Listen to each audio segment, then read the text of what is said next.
So first of all, I'd like to thank you all for coming and give you a very warm welcome to GISS. I would like to thank School District 64, Lyle Ruin, the principal, here, the students, of course, and the plant services for helping pull this all together.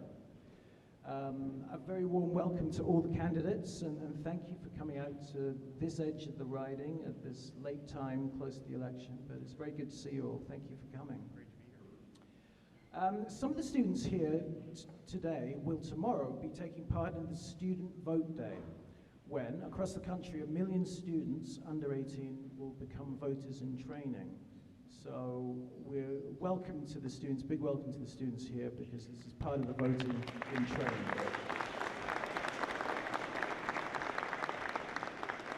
The Salt Spring Forum is very happy to organize this debate to encourage engagement within the community. And a video is being made so that those who weren't able to be here today can get a chance to see what's going on. And for you who are, you can have a look and listen and see what actually happened if you can't remember that far long ago. It'll be available from tomorrow on the Salt Spring Forum website, saltspringforum.com. We, as I said earlier, will need to keep moving quickly so that students can get their buses home on time. As a brief bit about the format, we're going to start with each candidate giving a 2-minute introduction of themselves and their platform, or whatever else they want to say. This will be followed by 2 or 3 questions from some students from Carol Arnold's class here. So we ask that you allow them to give the questions first because they have to leave earlier, and then the mic will be opened up to everybody else. The mics, as you can see, are in the 2 aisles here, and please just line up and your turn will come, and hopefully we'll get as many of your questions in as possible. There's going to be a maximum of 5 minutes allocated for each question and answer combined. So please make your questions short and as clear as possible.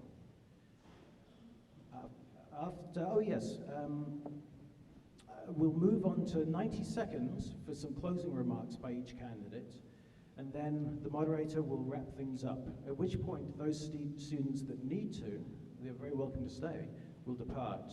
And at that point, everybody's invited to go to the party's tables and to chat more with the candidates and learn more and ask more questions. Then at about 4:30, we have to go home as well.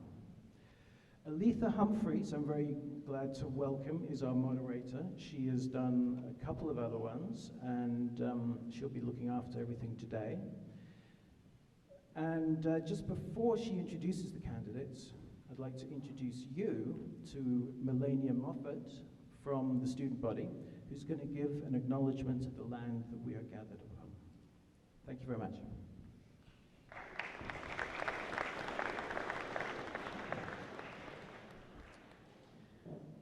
My name is Melania Moffat, and I am a grade 12 student. It is an honor for me to give the land acknowledgement here today at this important gathering to help you decide who to vote for and how Canada will be governed for the next 4 years. It has become customary that we pay tribute to the original stewards of these lands, the shared, unceded, traditional territories of the Tsimshian and Hulkaminam-speaking Coast Salish peoples. But now we must do better than mere acknowledgement. So I urge each and every one of us to recognize that it is our sacred duty to ensure that reconciliation continues to be key when deciding on the future of Canada and when casting our votes on October 21st. Haichka OCM Miigwech.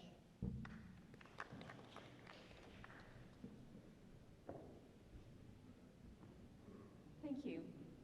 And welcome everyone. It's always so inspiring to see such a great turnout of general community and as well as in particular with the students. We are very tight in time with only an hour, and I think we've done it in the past and we can do it again and have a very meaningful afternoon. So as Richard was saying, the candidates will each have 2 minutes to do an opening statement. We've chosen the order for both opening and close randomly, and I will let the candidates introduce themselves during that time. So to lead us off this afternoon, Elizabeth May, please.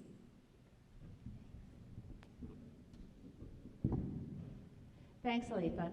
And I want to say how happy I'm to be back in the gymnasium at Gulf Island Secondary School, knowing that we're standing under the solar panels and the solar array that generates the solar scholarships. That's part of the many ways that this school is connected to climate action, connected to citizen action.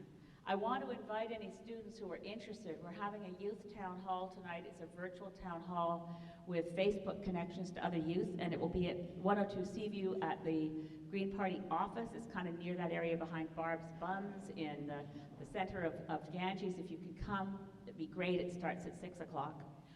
I am very, very honored to have been serving as your Member of Parliament for the last 8 years. I'm very committed to representing Saanich Gulf Islands as vigorously as I can all the time.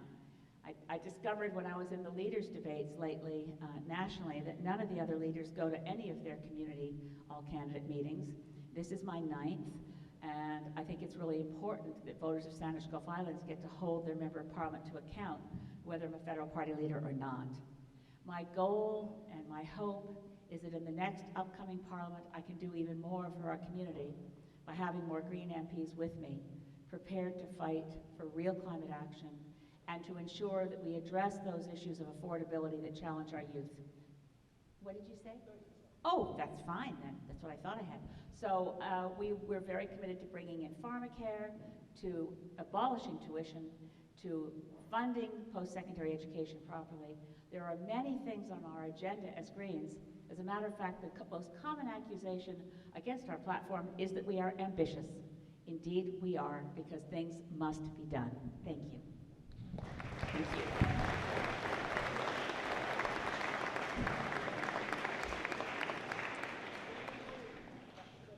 Okay. Thanks, Richard. You've got a flag under your chair, though. I'm not sure if that's for the... Oh, okay. I'll try not to get that one. Yes, you don't want to be yellow flagged. Ryan. Thanks. I'm Ryan Windsor, and I'm 39 years old, just about to turn 40, and I've actually already had the privilege of serving in local government in Central Saanich for 7 years. So I'm the youngest person on the stage and have 7 years of elected experience, but that isn't a reason to elect me, quite honestly, and neither is the fact that I have 2 lovely young children who I am working every day for the future on. In fact, I voted for Elizabeth May in 2015. I'm happy to admit that I'm the Liberal candidate in 2019 because certain things matter, and this is a battery. Our plan calls for net zero emissions by 2050. The reason being is that there are a number of technological hurdles that we will have to overcome. I'm not certain, actually, quite honestly, and in fairness to Elizabeth, that we can overcome the technical limitations with a battery by 2030 that allows us to store renewable energy and power the world's economy. Do I believe we can do it in 30 years? Yes. It's those kind of commitments, those kind of realities that bring Canadians along. Our plan forward, which you can find online, has a dedicated section about our climate plan. It promises net zero by 2050. I know that matters to Salt Spring Islanders, but bringing you along matters too. Any household that relies on any fossil fuels, we want to end that, but that's going to take some time. I noticed that you guys have the highest per capita adoption of electric vehicles. Well done. My municipality, Central Saanich, is the 4th highest. I personally drive an electric vehicle. My goal is to get everyone to an electric vehicle long term, because I think it's those kind of decisions, individual Canadians making changes in their lives, that will help us. Thanks. Thank you.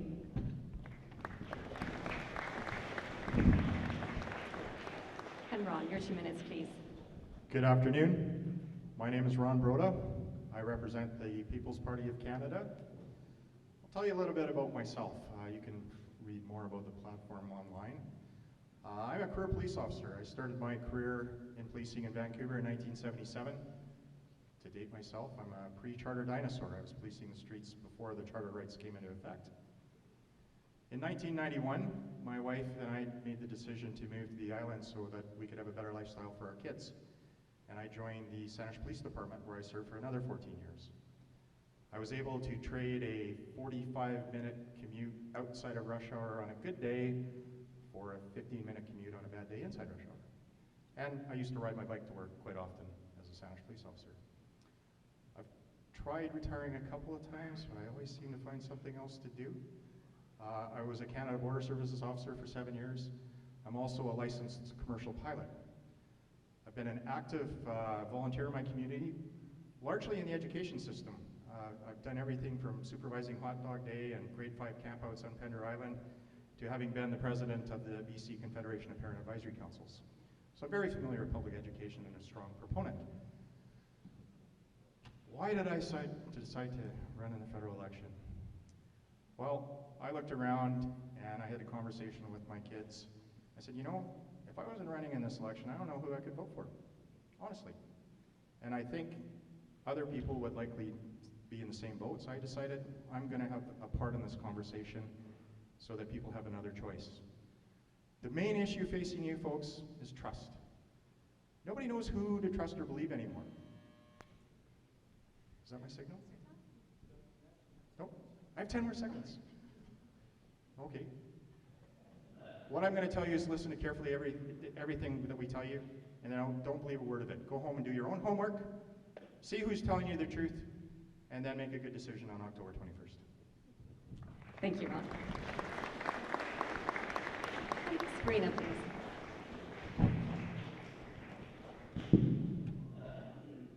Hello, thank you everyone for inviting us and to welcoming us to your school. We are very proud to be here on Coast Salish territory. Thank you very much for the acknowledgement. I am Sabina Singh. I am proudly running for the New Democratic Party. I have a PhD in political science and have been working with in the university system for about 15 years. I was teaching university, and in 2008 I moved to University of Victoria to teach political science and raise my children on my own. So then recently my youngest child, she graduated high school, my beautiful daughter, and I was like, well, I should do something. My favorite Canadian artist, Gord Downey, before he left us, said, do something. So I am here to be a voice for the children, for the youth, and to bring voice to the climate action strikes that have been all over the world. So I think that every party and every country in the world must be acting ecologically, and we want to be part of that and helping grow that conversation in Canada and worldwide. I am also a dancer, so I have used art as a way of explaining the ideas. Our party platform, that I will hopefully be able to tell you a lot about, is linking affordability and climate change. So when we can't afford to live, when we can't afford vehicles, zero emission vehicles, any kind of vehicle, if you can't afford this world, we can't make sustainable and ecological choices. So the NDP is there for you, expanding farm care, health care, and many other things. Thank you. Thank you.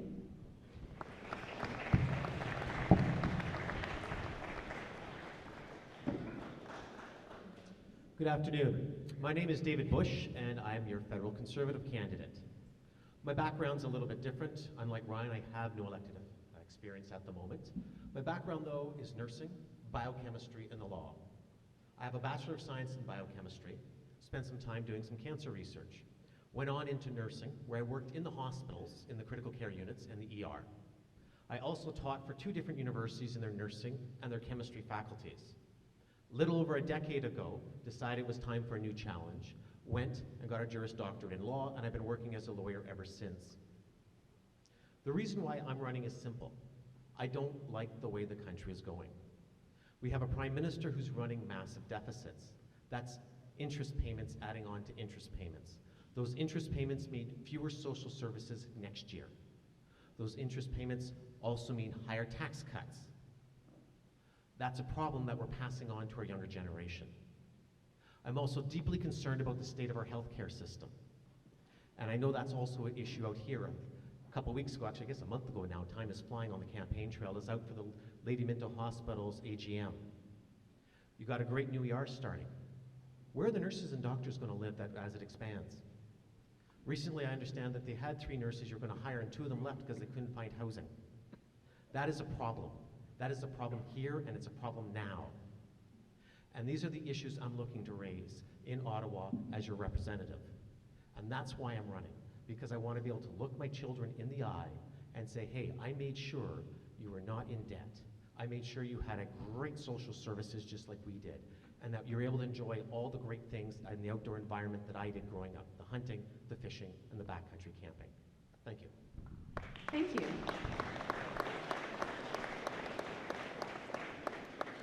And thank you all for being so great on the timekeeping. That's very much appreciated. And something to follow when we ask our questions as well. So we'll move on to that part now. And I understand there are 2 students who are prepared to ask the first 2 questions. If I could ask them please to come up to the mics. Now for these 2 questions that we're starting off with, all of the candidates will have an opportunity to respond. However, afterwards, because we're so short in time, we'll be directing the questions to particular candidates. But at this point, if all of you could be prepared to reply to these questions. Okay? Alisa, how long do we each have for each question? For their answers will be 1 minute. 1 minute, thank you. Yes, thank you. And could you ask your question, please? Hi. Tristan Thundersnay, just Lays Not Sayout. My name is Tristan Claxton. I'm from Sayout First Nation, one of the 4 bands within Wasandish tribes, and I have a question directed towards all of you. Little progress was made in the past 4 years on Indigenous issues. How will you and your party, if elected, work on First Nations reconciliation? How will you move that forward, and how will you move it forward respecting Aboriginal rights and titles and existing treaties, for example, my treaty, the Douglas Treaty, which has never been honored? Thank you. Ryan, would you like to start off, please? Thanks for the question. Of course, Sayout and Central Saanich are neighbors. I've been very fortunate to have a good working relationship with Sayout First Nation, the chief and council there. It starts with sitting down and understanding the mistakes that we made in the past, understanding how we can address very real things. Safe water in some communities is a reality. I believe Sayout has good access to water, but not all communities do. Housing is another reality. We need to make investments so that we have safe housing choices. But more importantly than not, it revolves down to if somebody has the opportunity to sit at a table, it should happen. I personally sat down with the Premier about 3 or 4 years ago, and I said, the regional district should recognize Douglas Treaty and allow Douglas Treaty nations to sit at the regional district. That fell on deaf ears. As a federal member of parliament, I would continue to press for things like that, because a voice at those tables is where real change starts to happen. Thanks. Thank you. I think if I could ask people please to keep the applause to the end, that will help us move along. Thank you. Reconciliation is important, but we need to do something before that. We need to start by honoring the existing treaties. This is the first place to start, because if we're not honoring the existing treaties, there can't be any reconciliation.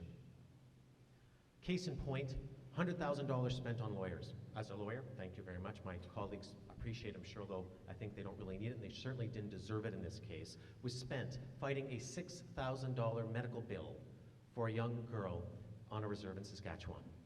That's a problem. The federal government is obligated, it is treaty bound, to provide the health services. That needs to be done.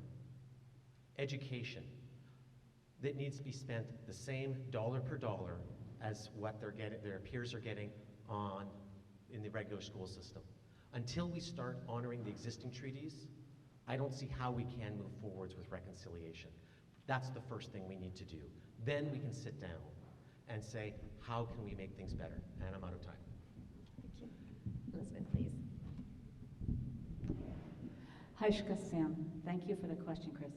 First thing to be said is the Green Party is fully committed to bringing in the United Nations Declaration on the Rights of Indigenous Peoples and reviewing all of our laws so that they actually conform to UNDRIP. We got it through the House in the last session of Parliament. It was blocked in the Senate, but it's fundamental. We also have to bring in the calls to action as they apply to the federal government of the Truth and Reconciliation Commission, and we accept as a party all the recommendations of the inquiry on missing and murdered Indigenous women and girls. Those are quite broad and far-reaching, but they also align with other policies we have. As the local member of Parliament here, It's shocking that the Douglas Treaty has been ignored.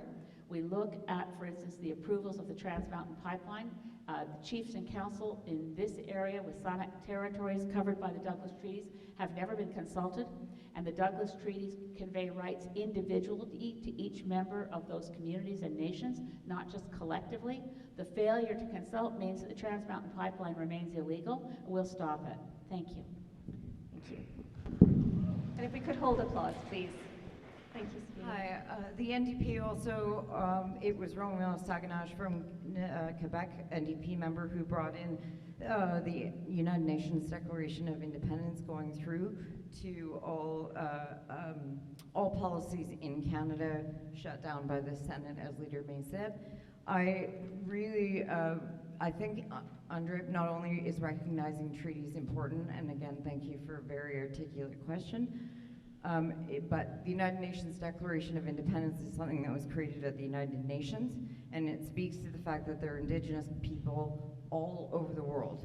And so when all the Indigenous people in the world can work together, and the states, there's 195 states in the world, and there's 9,000 nations in the world. So we need to find a way to work together and honoring treaties and putting our all the calls to action in place. As we know, in British Columbia, we have the highest number of missing and murdered Indigenous women, and that needs to end.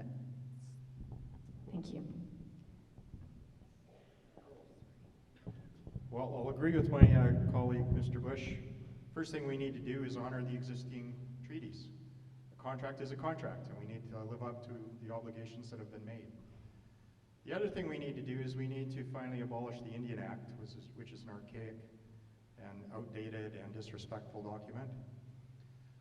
My background's in law enforcement, and one of the traditions that we've embraced that comes from First Nations culture is the idea of restorative justice. And we need to sit down around the table and have conversations where we're actually listening to gain understanding and to learn, and that we're not listening to think of what we're going to say next in the conversation. Am I giving you some feedback there, or is that me? Any of that? Ooh, there we go. That's my answer. We need to have meaningful conversations and make our First Nations partners, full partners in this country, equal citizens before the law and in reality. Thank you. Can we have our second question, please?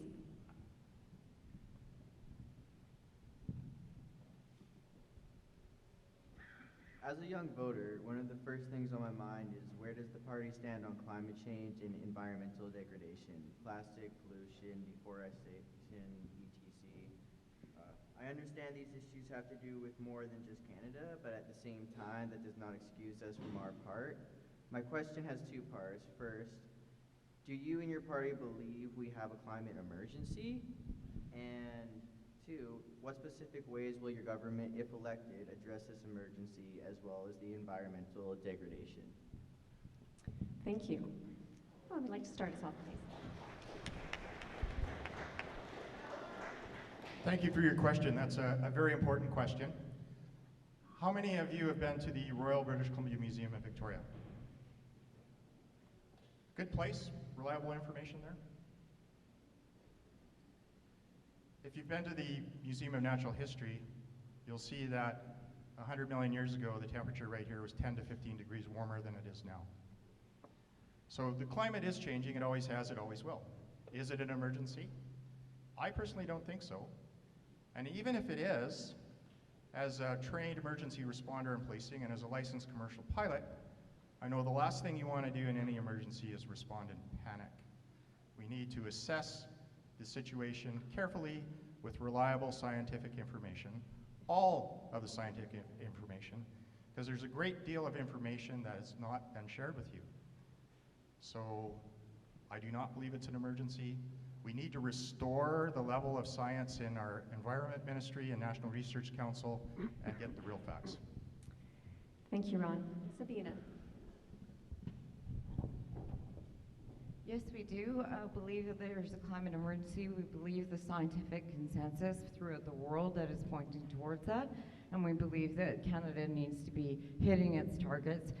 right away and yesterday. Like, we could have been doing this for the last 10 years, but instead it just seems like things are getting worse. How will we address it? Again, climate change and affordability for us is very related, and it is important that we look at funding a lot of these amazing organizations that I've been going towards to look at over the last couple of months. So for instance, Ocean's Legacy on Main Island, take plastic out of the ocean and recycle it into usable things.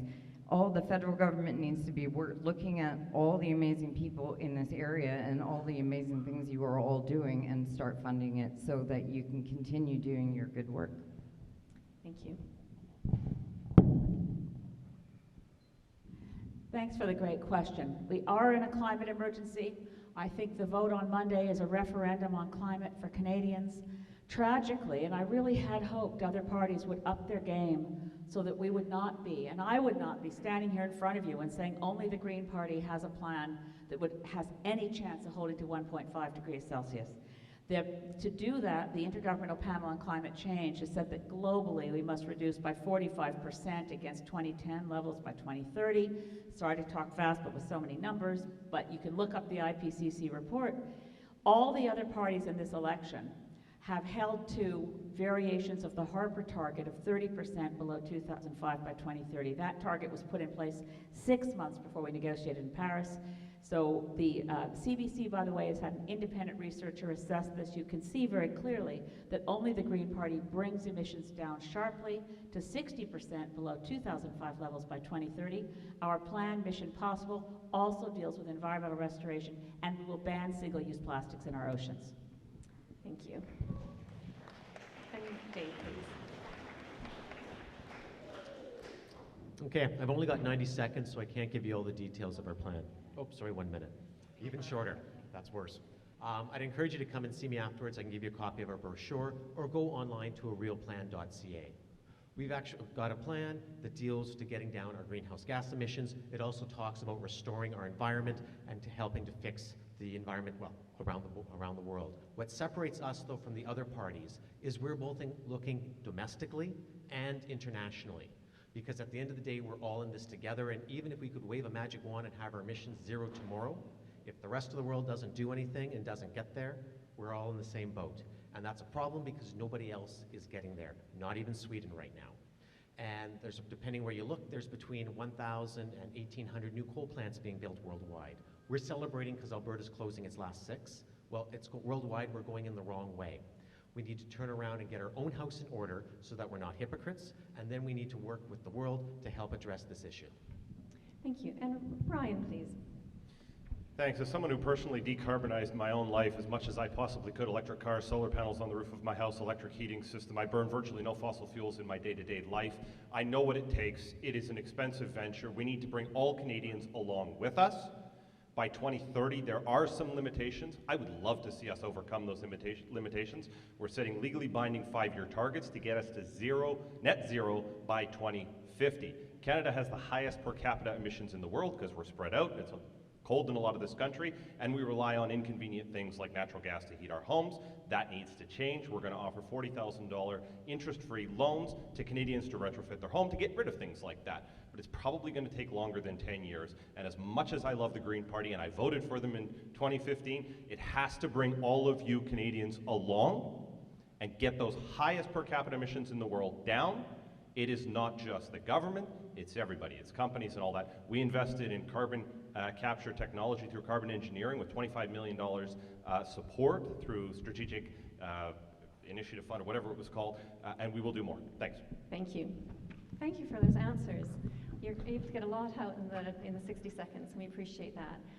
I understand from Richard that there was another student that was very, very keen to be able to launch that question. So if I can invite that student to the mic, please. Thank you. Dear candidates, which characteristics do you personally have that make you stand out from the other candidates? And who would you like to start off with that answer? I would like to start off with People's Party. Which characteristic? Integrity. I think you have to stand on your word. You have to be honest. You have to live up to what you say, not only talk the talk, but walk the walk. Without integrity, you're wasting your time, and nobody's going to buy what you're saying. You know, I'm a career police officer. I've got a pretty good BS detector. I think most of the voters do as well. So integrity is, to me, the key characteristic. Yeah, I would agree with the integrity, trustworthiness, honesty, and of course being there for you. Part of my hope in doing this is partly that I will show young women all over and of any kind of background that they can do this. And so that's partly why I'm here, because we need more voices like mine so people can see that they can do this. And I think that's the reason we have to tick those boxes when we apply, when we sign up. Are you minority? Are you a woman? Do you have a disability? For me, all three. So yay. Thank you. Elizabeth, please. Well, I hesitate to answer that. I didn't get the name of the young man who asked the question because it distinguishes us from the other candidates. These are very fine people, so I don't want to suggest that the qualities I'm about to mention about myself, that they don't have them. I'm known for being really hardworking. I think it's really important to recognize that this is a job of working for the constituents of Saanich Gulf Islands and working for Canada.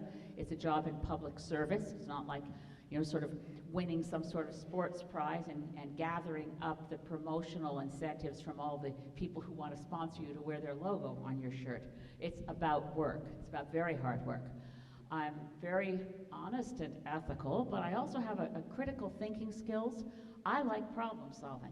So I don't like hearing people shout at each other. It makes my life in Parliament really quite painful because a lot of the day you're just listening to people shout. I want to restore respect in Parliament and hard work from all of us, that we find common ground and deliver on the things that need to be done and do it together. So I'm a believer in consensus. Thank you. David. This is one spot where I think Elizabeth May and I overlap. It's the critical thinking and the problem solving. My first degree was a science degree. It's about finding all the evidence, the good, the bad, and the downright ugly, and not just the stories or the evidence that's going to mesh with what you want to see because of what you want to do. Only when you have all the evidence can you then turn around and come together with a plan and execute it and see it through. The other big advantage I think that I have is my legal background. I've spent the last 13 years working in the courts. I've appeared before all levels of courts in Alberta and British Columbia. If you're going to be making the laws, not only do you have to have respect for the laws, but you also have to understand how the court is going to interpret them. Because if you don't understand how the court is going to interpret the laws, it will not hold up in court, and you're right back where you started. Thank you. And Ryan. Getting to go last after 4 fine people spoke before me. Absolutely nothing. The 4 people up here that I'm with have demonstrated all of the characteristics that I would have identified with. The advantage that I have along with Elizabeth is having served as an elected official. It's about recognizing the strengths of others. And quite frankly, I didn't understand that when I was elected at 33, 7 years ago. I understand it now. It's something that everyone who's served as an elected official, and I know Elizabeth understands it. I'm going to refer to you by your first name because I feel like we're friends. We are. But that is it. It's understanding the strength of others, and I'm glad to have been given the opportunity in my life to learn that lesson. Thank you. That was an excellent question. Thank you. We're now going to go to the open questions. And at this stage, I'll ask that you identify which candidate that you're directing this question to. And we'll start with the mic over here, please. Sure, I'll direct it at Ron Broda. I'm going to try my best in this brutally sort of short time format to ask a meaningful question. I listened to the leaders' debate. I listened to the different things that parties talk about how you're going to make things work, tax the rich, tax the corporations, go after tax shelters, whatever you want to do to make it all work out. And it all sounds like gibberish to me. And the reason is that it's not designed to work. You know, if I go to the store, if I want to buy a jug of milk, costs $8, used to cost $1, and to listen to you talk as if inflation is a natural thing that economies do. It's not. It's wealth that's siphoned out. So your question is, please? That's about a third of the question, and maybe go with that. Thanks. So I didn't quite catch what the question was there. So how are you going to make something work that can't intrinsically work?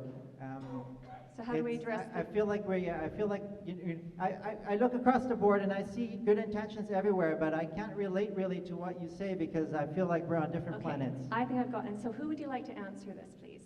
Ron Broda, please. Okay. So the way I heard that was we're facing a lot of difficult challenges. How do we address things in a meaningful fashion when we're faced with those very difficult times?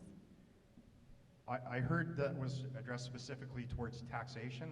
Are we broader than taxation, or taxation specifically, so I addressed your question? Let's start off with economics, I think. Okay. Well, we have a very clear platform in terms of dealing with the tax structure. I think Dave and I have talked about this a couple of times, and we think the Income Tax Act is somewhere between 600 and 1,000 pages.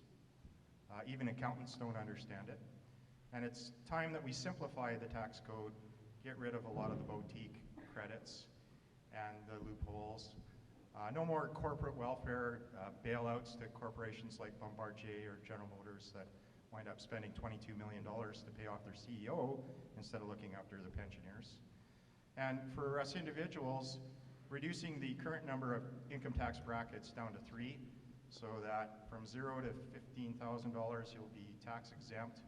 15,000 to 100,000 you'll be paying a 15% rate, and anything over 100,000 you're paying a 25% rate, so that people pay their fair share, but no more than their fair share. Thank you. And then we'll go over to Mina Lee for the next question, please. And we only have about 10 minutes for this section, so I'll just ask people to be as concise as possible. Is it working? Yeah. Okay. Well, I'm here to tell you that there's no such thing as a zero-emission vehicle. And I'd like to tell all you students that when I was your age, I got across Canada and up and down the provinces on the train. And we don't have that anymore. We don't have that anymore because the automobile companies lobbied long and hard to get you all buying 1 or even 2 vehicles for your families. And Mina Lee, your question, please? My question is to all of them. Why have all the MPs for years allowed this? And if I only have one MP to talk to, I'll choose the Liberal one, because he's going on about everybody in zero-emission vehicles, not talking public transit at all. Thank you. It's a great question. 4 and 5 vehicle or trips in Greater Victoria currently happen by automobile. That's a number that I'd like to see come down. Realistically, I think we can knock it down another 10%. In addition to that, we bought electric buses for Greater Victoria. Ms. May will say it's not enough. I agree with her. The reality is we do need more electric buses. We're going to have to build more infrastructure to rebuild what we took apart. For 100 years, we dismantled railways. We need to put them back together. It will take some time, but I'm committed to doing that as MP if I were elected. Well, I think zero-emission vehicles are part of the conversation. So the reality is, yes, they have a climate impact. I agree with you. When you build anything, it has an impact. But the reality is they are part of the conversation probably for the next 20, 30 years minimum. So I'd give an honest answer, and I understand not everyone would appreciate it. Thank you, Ryan. Can we have a question from Susan, please? And who would you like to direct this to? Ron Broda. I'm an immigrant. I came to Canada in 1966. I'm very proud of this country. I'm very proud to have been given the Order of Canada. I'm proud of the country because it's civilized, that our politics have not been corrupted by the politics south of the border. As you said, integrity is very important. Can you tell me what you feel about Maxime Bernier's behavior in 2008? He was a minister in the government. He left papers, government papers, in the apartment of his girlfriend, who it turned out, apparently, ex-boyfriend, was part of gangland culture in Montreal. I find that disturbing. How do you feel? That's a great question. There's the immigration aspect to it as well. Did you want me to address that as well, or just the issue with Mr. Bernier in 2008? I think primarily about Mr. Bernier. Okay. I've had a long history in this country, and I don't want it changed politically. I don't like the way it's going. Well, I agree with you. I don't like the way the country's going either, which is why I'm running. I remember the incident quite well, and as a career law enforcement officer, I was quite shocked by it, to be honest. I don't know how such an event can happen, that you're that careless with top security documents. And I'm quite familiar with biker gangs and what they do to society in general. I don't believe Mr. Bernier was aware of the links his girlfriend had to that community at the time. I know that he also lost his cabinet position as a result of that. And I know from having spoken to him, not specifically about that particular issue, that he's learned a lot, and he is a person of integrity. I've met him twice. We all do make mistakes. I've made my share. Hopefully he's learned from it. I would hate to see that repeated again. We would hope all politicians learn from past mistakes. I'm sorry, I didn't catch that. And I think we have to draw to the end there. Thank you, then. And there will be an opportunity to follow on in the discussions afterwards on that individual basis. Can I have the next question, please? Yes, I think we could agree in advance this is not a great question. Directing it to Sabina Singh, could you tell us personally whether you believe what your party has been saying about another party's stance on reproductive rights? If so, how many denials would you need from that party to be able to accept it one way or the other? If not, I wonder whether you have made representation to your party as to whether it is not degrading a wonderful party to present falsehoods, and to have a document such as this with repeating the lie coming up in our mailboxes on the first day of voting. Okay, thank you. Sabina, address that? Yes, I imagine it's been an issue, and I realize that all the campaigns at this moment are having difficult issues, and the campaign is certainly warming up as it's a voting day on Monday, and the polls have been open already. What I can tell you about that is that the New Democratic Party will never reopen an abortion debate, and we will not allow any of our candidates to do that. That's what I know about that, and I feel strongly that we have a great leader, and we have worked together hard as a team to create a platform that will help Canadians. Thank you. And I'm sorry, if you'd like to...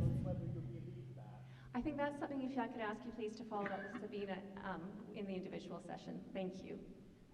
And the next question, please. Thanks. My question is directed at Elizabeth May. Unfortunately not relevant for most of the people here. People it is relevant for can't be here because it's very hard to get childcare on Salt Spring Island. And so my question is, how would you advocate for federal assistance to the province's plan to have more available and affordable childcare? I didn't get your name. Oh, it's Chelsea. Chelsea, thank you. The Green Party platform has very strong commitment to universal childcare around the principles of early learning childcare system. So we recognize it's not just about putting kids somewhere so you get to work, but enhancing the early childhood experience. So we start with $1 billion a year, ramping up to $4 billion. If I become Prime Minister at the end of this next election, it will be done. The more green seats we have, the faster we'll be able to get there in a minority parliament, because childcare, universal childcare, high quality early learning in childcare is essential for developing healthy kids who get into school and succeed. Thank you. Thank you. And next question, please. Hello. My question is to Sabina. Last night, Richard Madden of CTV, Truth Tracker, found the NDP's brochures are wildly misleading, and I'm quoting. Will you publicly apologize for misleading Canadian voters with your brochures? As my leader has said, you can't Photoshop what's already there. I'm sorry? She's repeating Mr. Singh's further doubling down on lies. He has said, you can't Photoshop my words. She can't Photoshop her words. The words that appear on that brochure, in quotes, are words I never said. The NDP should be ashamed for this conduct. Sabina, did you want to any reply? Thank you. Max, you have a question, please? So this question is for Ron Windsor. So last term for the Liberal Party has drove the debt of Canada down more. Do you have any plans? If so, what are they this year or this term if you win, to fix that and try and get us more out of debt than putting us more into debt? It's a great question. Deficits, which we're running right now, I think our plan calls for $27 billion in deficits. Personally, as a member of Parliament, would always be looking for an opportunity for savings. But on the other hand, Canada's economy is growing.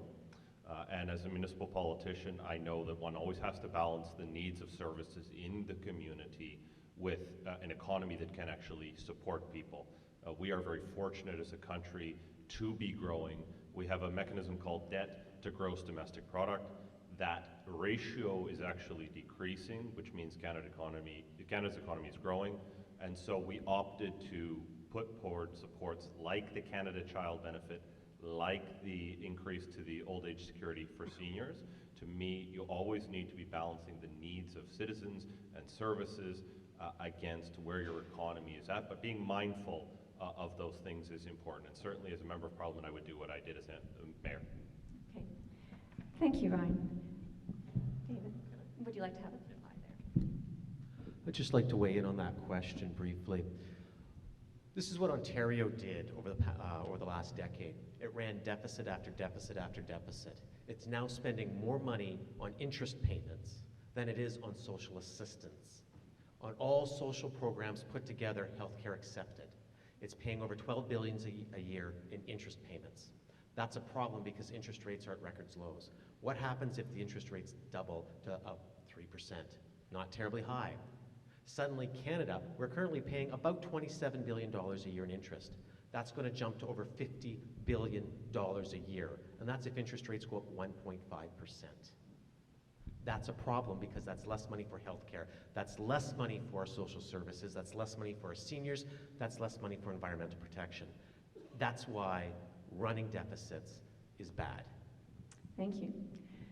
We are almost out of time for this section, and I think I see us, and so we'll hopefully maybe get one or two more questions in. I see a student standing behind this mic, and I'm going to give our students preference for the question, so can I ask you to come forward, please? This is a pretty local question, but if you wish, you can generalize the answer to be more towards all of Canada. This is directed at David Bush. If any, what are your current plans to solve the housing crisis on Salt Spring and more generally anywhere there are housing crises? Good question, thank you. That's a pretty big question. I'll start with a smaller bit just on Salt Spring. One of the big issues, as I understand on Salt Spring with the housing, is there's a major water problem. Not that there's not enough water, but you can't get it to the houses. There's a development, I know there's 6 houses apparently out there that are sitting there without water, without electricity. You can't move into them. Salt Spring desperately needs infrastructure spending money to help fix the water problem so that they can start building the houses, so that you can attract the accountants, so you can attract the nurses. As I understand, I think there's 20, they wind up busing in workers for the grocery store from Nanaimo. That's not right. People should be able to afford to live where they work and work where they live. Nationally, one of the big plans we're looking at doing is decreasing the tax burden on everybody, making things a little more affordable, but the big part is, and we're the only ones I think talking about this, is to release surplus federal land for high-density housing. Again, in Salt Spring, until you get the water issue solved, that's not going to help because that's the first piece.